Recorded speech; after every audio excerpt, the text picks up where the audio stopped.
بسم الله الرحمن الرحيم. الحمد لله الذي جعل في دين الإسلام صلاح الخليقة في دنياها وبه حسن العاقبة في أخراها. أحمده سبحانه أرشد النفوس إلى هداها فألهمها فجورها وتقواها. قد أفلح من زكاها وقد خاب من دساها. ونشهد أن لا إله إلا الله وحده لا شريك له رضينا به ربا وإلها. وأشهد أن سيدنا ونبينا وعظيمنا محمدا عبد الله ورسوله أرفع الخلق قدرا وأعظمهم جاها، صلى الله عليه وسلم وعلى آله وصحبه وعلى كل من اهتدى بهديه واستنى بسنته وسار على نهجه إلى يوم الدين. أما بعد، فيا عباد الله، أوصيكم ونفسي بتقوى الله عز وجل. فاتقوا الله رحمكم الله، وخذوا من دنياكم بقدر محياكم، ودبروا أمر عقباكم بقدر مثواكم. الدنيا دار عبور وجسر مرور. طوبى لمن قلبه عقول ولسانه معقول. حصائد الألسنة تزرع العداوة، يقولون منكرا من القول وزورا، ويوحي بعضهم إلى بعض زخرف القول غرورا. فاتقوا الله رحمكم الله، وقولوا قولا سديدا يصلح لكم أعمالكم ويغفر لكم ذنوبكم.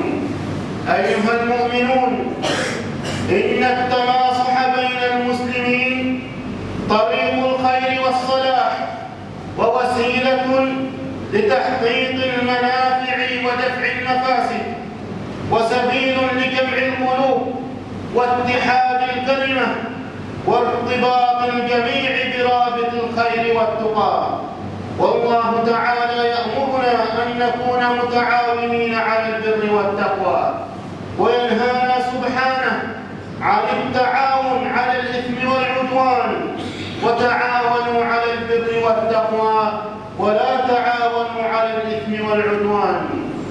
إخوة الإسلام، إن من سبيل هذا التعاون ومقتضاه إصلاح ذات البين، فالإصلاح مصدر الطمأنينة والهدوء ومبعث الاستقرار والأمن وينبوع الألفة والمحبة.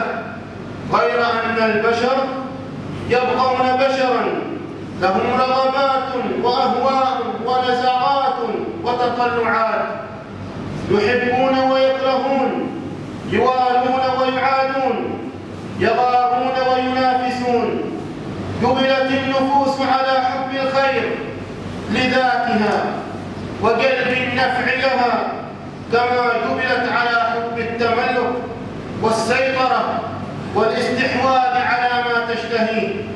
فكثير ما يكون بين الناس منازعات وخصومات، وما ذلك إلا نتيجة لاختلاف الأهواء والرغبات والاتجاهات.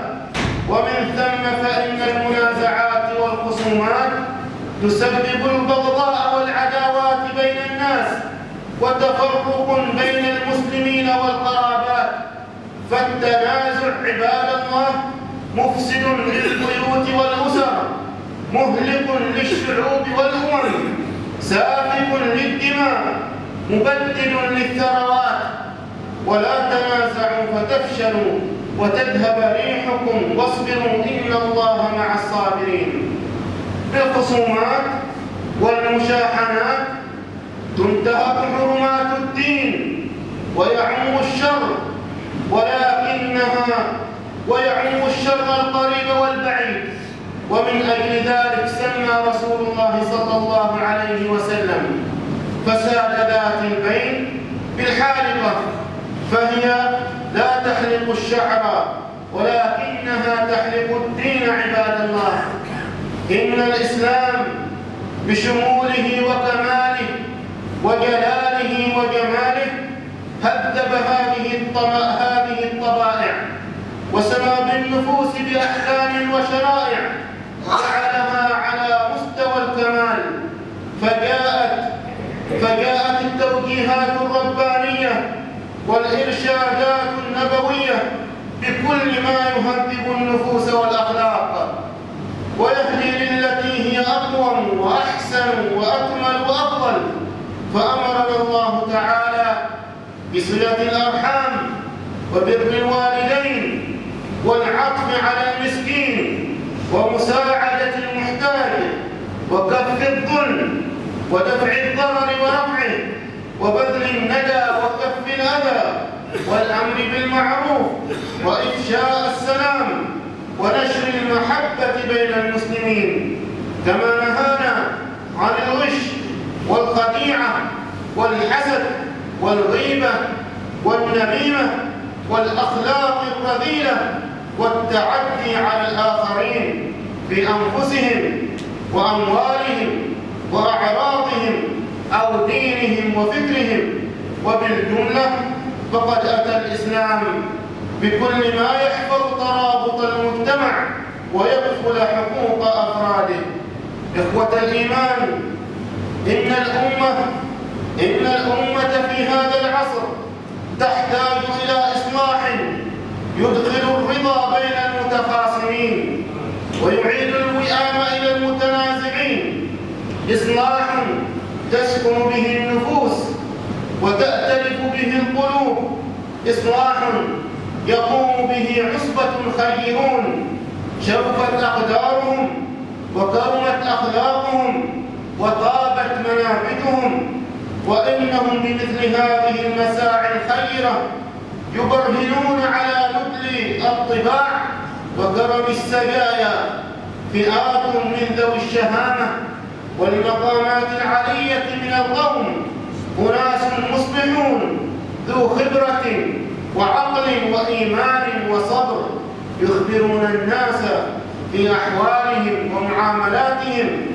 حذاق في معالجة أدوائهم، أهل إحاطة بنفوس المتخاصمين وخواطر المتباغضين والسعي بما يرضي الطرفين ويرضي الله رب العالمين.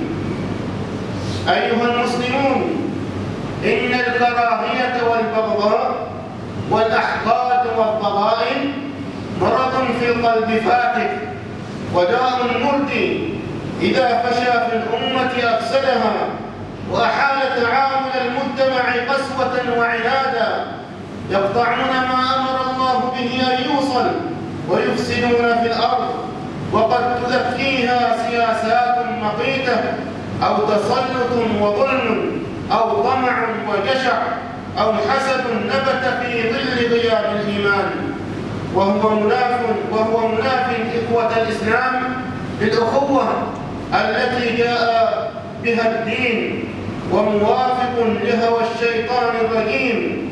لذلك اهتم الإسلام بإصلاح ذات البين حفاظا على وحدة المسلمين وسلامة قلوبهم، وإن الإصلاح يعد من أعظم وأجل الطاعات وأفضل الصدقات، فالمصلح بين الناس له أجر عظيم وثواب كريم إذا كان يبتغي بذلك مرضاة الله، فأجره يفوق ما يناله الصائم القائم المشتغل بخاصة نفسه.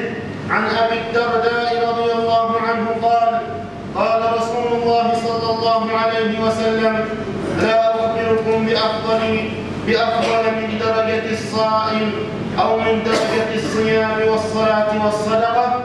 قالوا: بلى. قال: إصلاح ذات البين، فإن فساد ذات البين هي الحارقة.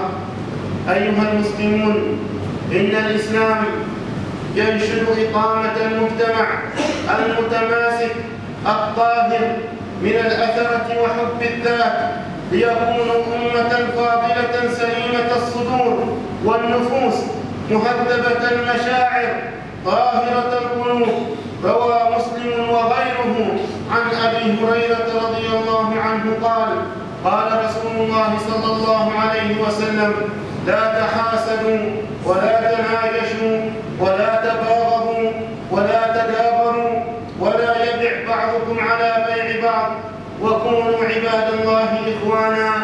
المسلم أخو المسلم لا يظلمه ولا يخذله ولا يكذبه ولا يحقره. التقوى هاهنا. ويشير إلى صدره 3 مرات: بحسب امرئ من الشر أن يحقر أخاه المسلم. كل المسلم على المسلم حرام، دمه وماله وعرضه. لذلك حرم الإسلام كل ما يوجب التنافر ويوقع العداوة والبغضاء. وامتن الله تعالى على عباده بقوله: واذكروا نعمة الله عليكم إذ كنتم أعداء فألف بين قلوبكم فأصبحتم بنعمته إخوانا. كما رغب سبحانه وتعالى بإصلاح ذات البين فقال: فاتقوا الله وأصلحوا ذات بينكم. وقال سبحانه: لا خير في كثير من نجواهم إلا من أمر بصدقة أو معروف أو إصلاح بين الناس، ومن يفعل ذلك ابتغاء مرضات الله فسوف نؤتيه أجرا عظيما. نفعني الله وإياكم بهدي كتابه وجعلنا من خاصة أوليائه وأحبابه. أقول قولي هذا وأستغفر الله العظيم لي ولكم فاستغفروه يغفر لكم إنه هو الغفور الرحيم. وادعوه يستجب لكم إنه هو البر الكريم. وادعوه وأنتم موقنون بالإجابة.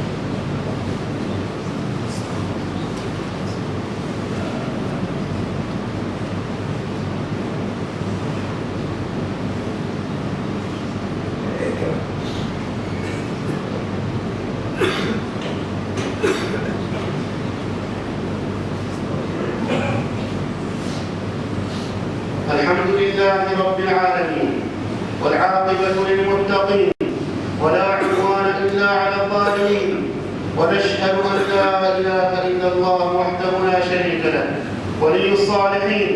ونشهد أن سيدنا ونبينا محمدًا عبده ورسوله، إمام الأنبياء والمرسلين، وأفضل خلق الله أجمعين، صلوات الله وسلامه عليه وعلى آله وصحبه والتابعين لهم بإحسان إلى يوم الدين.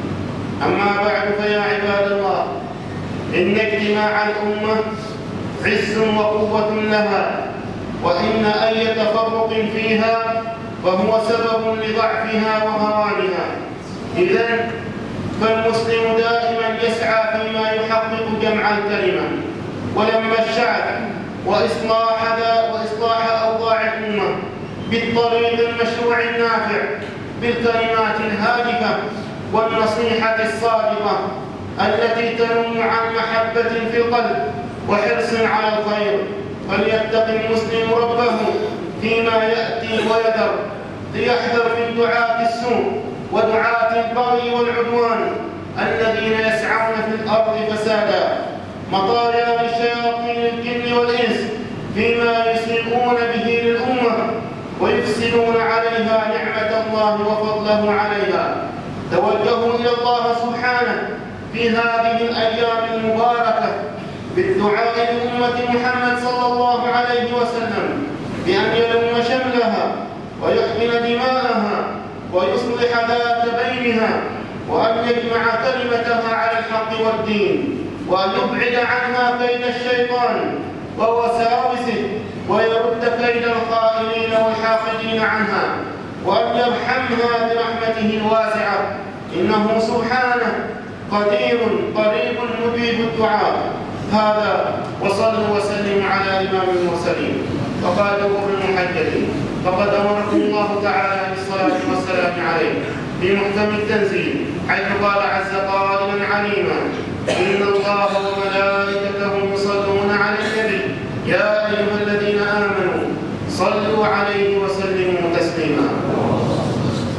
اللهم صل وسلم وزد وبارك على سيدنا محمد وعلى آله وصحبه أجمعين، كما صليت وسلمت وسلمت وباركت على سيدنا إبراهيم وعلى آل سيدنا إبراهيم في العالمين إنك حميد مجيد. وارض اللهم عن خلفاء رسول الله الراشدين وعن أزواجه أمهات المؤمنين وعن سائر الصحابة أجمعين وعن التابعين لهم بإحسان إلى يوم الدين وعنا معهم برحمتك يا أرحم الراحمين.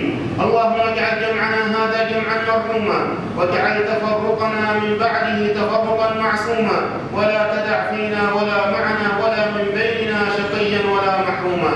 اللهم اهدنا فيمن هديت وعافنا فيمن عافيت وتولنا فيمن توليت وبارك لنا فيما أعطيت واقض عنا برحمتك شر ما قضيت إنك تقضي بالحق ولا يقضى عليك.